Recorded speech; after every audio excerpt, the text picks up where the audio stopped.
Hablaremos hoy de Anacaona, una jefa indígena. Ya vamos a ver quién era la hermosa Anacaona.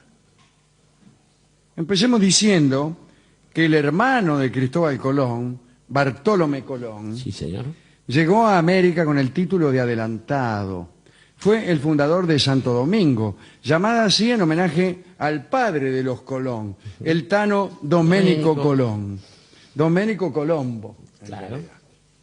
Después de la fundación, oyó don Bartolomé relatos sobre el reino de Xaraguá.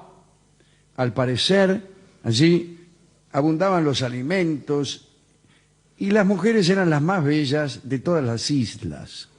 Allí vivía la viuda del cacique Caonabó, que se llamaba Anacaona.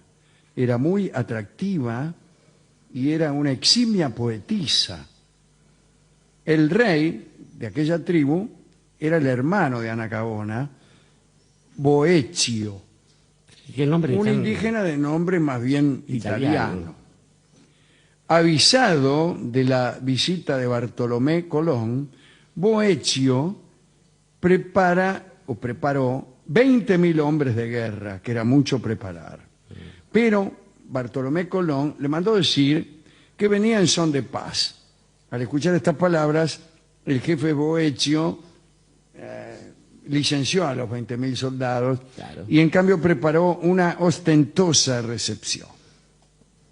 Cuando llega don Bartolomé Colón, le salieron al encuentro 30 mujeres, le salieron, todas esposas del rey, bailando, cantando y tocando, desnudas por completo, Qué elegante. excepto una pequeña enagua de algodón, que, Sí. bueno, Era, era así. no te detengas. Al parecer todas las indias vestían así, menos las vírgenes que iban enteramente desnudas. Claro. Le ofrecieron a Colón una opípara cena y luego hamacas donde pasar la noche. También les ofrecieron mujeres. Al día siguiente organizaron un espectáculo militar en forma de escaramuza entre dos facciones de guerreros con tal realismo que murieron 5. Colón le pidió a Boecio que se sometiera al rey de España y que pagara tributos en oro. Le dijeron que allí no había oro. Al final arreglaron que el tributo podía pagarse en algodón, sal, pescados y víveres. Víveres tales como la sal y los pescados. Bartolomé debía atender otros asuntos y se fue. Pasaron los años, Boecio se murió y Anacaona, su hermanita, quedó como heredera del reino. En 1503, un español afincado en el reino de Xaraguá, Sebastián de Viloria, le escribió una carta al gobernador Nicolás de Obando. En esta carta le contaba que los indios estaban preparando una conspiración contra los españoles. Señor gobernador, los indios están preparando una conspiración contra los españoles. Firmado Sebastián de Viloria. Obando decidió aplastar la revuelta de un modo ejemplarizador, aún antes de que se produjera. Anunció entonces a Anacaona que iba a realizarle una visita. Obando ha oído decir que Anacaona es un monstruo de lubricidad. Me está gustando. Sí, vamos todavía con Ana. Y como es un fraile, se propuso darle una lección inolvidable. Con 370 hombres se dirige a Xaraguá. Uno calculará entonces que al lado de los 20.000 que había preparado Boecio, 370 eran pocos. Pero lo que pasa es que iban como amigos, supuestamente. La reina organizó grandes fiestas para recibir a Obando. Mandó llamar incluso a sus caciques y a centenares de sus súbditos, Súbditi. a Yaguana, que era una tribu asociada. Bueno, un día a fines de mayo llegó con sus ejércitos el señor Obando, el gobernador. Anacaona trató al gobernador a cuerpo de rey. La reina había aprendido a hablar español. Muy bien. la reina le ordenó a sus súbditos que la llamaran Ana de Castilla y Xaragua, como un homenaje a la religión de los visitantes. Siguieron los bailes, las exhibiciones, hasta que llegó el momento en que Obando y los suyos tuvieron que retribuir los homenajes. Allí empezó a cumplirse un frío y cruel plan. Con la excusa de que sus caballeros iban a practicar el juego de cañas. El juego de cañas era peleaban con unas cañas como si fueran lanzas, ¿no? El gobernador ordenó que en vez de cañas fueran lanzas para hacer el simulacro. Anacaona, su hija Higueimota, sus caciques y una multitud de indios desarmados se reunieron para ver el espectáculo en la plaza principal de Zaguaná. Obando le dijo a Anacaona que pidiera a sus caciques que se reunieran en una casa grande, porque tenía que darle algunas instrucciones. Bueno, Obando se colocó en un lugar bien visible y, de acuerdo con lo ya planeado con sus secuaces, en determinado momento puso la mano en su pecho, tocándose una cruz de oro que llevaba, y empezó una carnicería. Los soldados se abalanzaron sobre los indígenas y los mataron.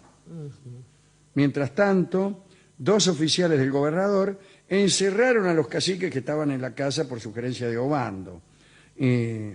Allí los torturaron para que confesaran la supuesta conspiración. Finalmente le prendieron fuego a la casa, todos murieron quemados, y en medio de la confusión, Higueimota consiguió escapar y se escondió en un retrete. Tiempo después se casó con Hernando de Guevara y será en adelante Ana de Guevara. Sí, claro. Los pocos indios que lograron sobrevivir fueron reducidos a la esclavitud y repartidos.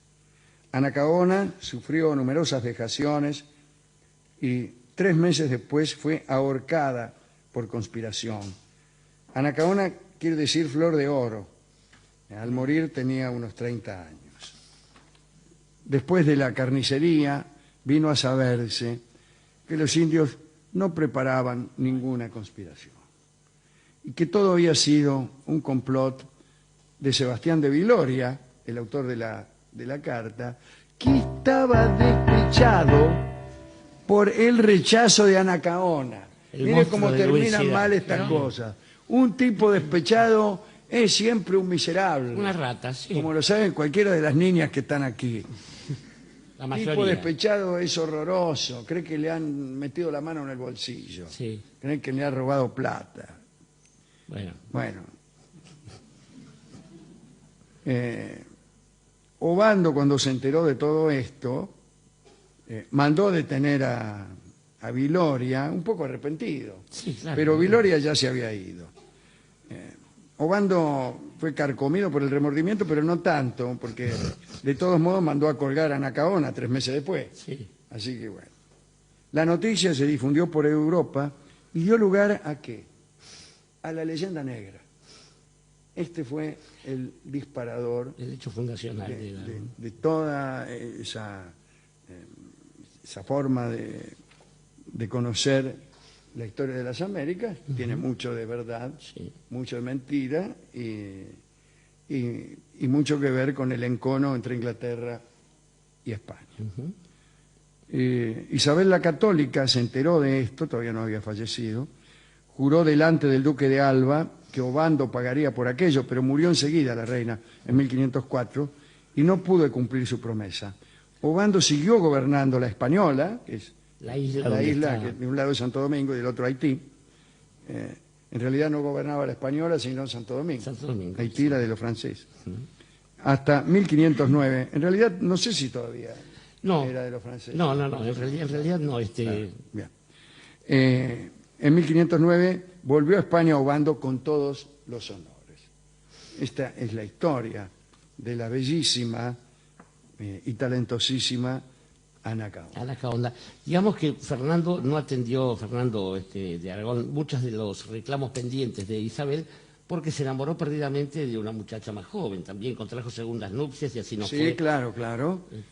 Fue muy escarnecido por Fernando por ese amor, que sin embargo a él lo rejuveneció. Lo rejuveneció y le permitió hemos contado seguir siendo un rey. estaba pensando la forma en que funciona la astucia de los imperios. Pensemos en Anacaona, por un lado, comparada con Pocahontas, no la versión de Disney, sino la verdadera. Digo, y la forma en que el engaño se produjo del mismo modo, de británicos hacia los pueblos nativos, pueblos originarios de América del Norte, pero sin necesidad de sacrificar tantas vidas, y además sabiendo que lo que se quería conquistar era el beneficio del imperio y que esto se puede sacar igual sin invertir tantos soldados. España nunca entendió el sentimiento trágico de la conquista, tuvo que ver con eso. Mire, cuando en una novela de Graves que usted me ha prestado, se explica que la supremacía inglesa en los mares obedecía a una cuestión de organización del trabajo. Ajá. Era mejor que la española. Los españoles eran tan buenos marineros o mejores que los ingleses, pero los marineros no se juntaban con los infantes. Claro. Los tipos que conducían el barco y que lo navegaban no eran los mismos que después Peleaban. se bajaban y peleaban. Claro. Los unos no querían tener nada que ver con los otros, con lo cual necesitaba el doble de tropas, el doble de abastecimientos, el doble de alimentos, etc. Y además oficiales con mucho más rigor para tener Claro, tranquilas bueno, las no, alas, los ingleses eran los mismos tipos los que peleaban que los que manejaban el barco. Por eso es el comandante de la nave, el contramaestre, hasta el fogonero se dice Sir, se lo trata de señor. Es curioso, bueno, así les va. Estaba pensando, es curioso el sueño de Domenico Colombo, me hizo pensar con un codo en la mesa mugrienta y la vista clavada en un sueño, piensa el Tano Domenico Colombo. El Tano Domingo Polenta. Es el estocayo de Domingo Polenta y mío. Y en el sueño de la inmigración. El ideal de belleza era extraño. Fue, creo que, un gran avance por parte, curiosamente, de algunos sacerdotes, el aceptar que una dama de piel trigueña, de cabellos negros como las andaluzas, pero de otra textura y de formas físicas diferentes por la alimentación, pudieran ser bellas. Una vez que esto fue aceptado, empezaron las taínas y las borinquen de la isla del encanto justamente a poder acoplarse sin tantos problemas con los muchachos. Ojo con las cifras, 20.000 naturales listos para el combate. En las crónicas siempre eran 2.000. Sí, suena falso, Sí, suena un invento de Obando. Exactamente. Yo creo que nunca se juntaron 20.000 indios No. hasta la conquista del desierto. Sí, bueno, claro, justamente, entonces sí, y no debían haberlo hecho. Estaba pensando lo de las escaramuzas, primero me quedé pegado con las enaguas y las hamacas, dejémoslo para otro programa. Las escaramuzas en las que, de homenaje, en las que mueren 5 o 6 tipos, permanecieron a lo largo de todo el periodo colonial. Hernán Cortés llenaba la plaza, lo que hoy es el Zócalo en México, en la avenida de la Argentina, desarrollaba un bosque con árboles cortados y ahí se armaban batallas en las que tenían que morir los que perdían y del mismo modo cazar los animales salvajes. España fue muy realista en esta representación del teatro. Como lo eran los romanos. Como lo eran los romanos, que de algún lado venimos nosotros y todo lo demás. Me quedé pegado lo del monstruo de lubricidad, es un piropo que incorporaré a mi lista. Sí. Oye, eres un Oye, monstruo de lubricidad. Trata de llegar más temprano. Pero pensaba finalmente que aquellos que fueron sometidos a la servidumbre y todo lo demás, en realidad están fuera del lugar de la esclavitud, porque en realidad aquel que cree haber ganado, o bien que merecería haber ganado, es en verdad el más pobre de espíritu, es en verdad el más miserable, es el más cercano a una cucaracha y lejano de un hombre. En realidad, aquel que alguna vez cree que haber ganado es mérito propio y cree que ha ganado contra una mujer, pensando en el enfrentamiento, contra un pueblo, por la diferencia, ese es el verdadero esclavo. En el sentido griego, los griegos no tenían la idea del pecado, pero sí la idea de que el vicio esclavizaba al vicioso. Justamente. Que un vicioso era esclavo de su pasión y de su deseo, y que en ese sentido era reprobable porque no era dueño del mismo, era esclavo. Esclavo se llama el tango que vamos a escuchar ahora, tango que he cantado en un día en que sí podía cantar. Esclavo, canto yo, y está también un lindo cuarteto de cuerdas con Mizrahi dirigiendo, Gulase y otros queridos amigos.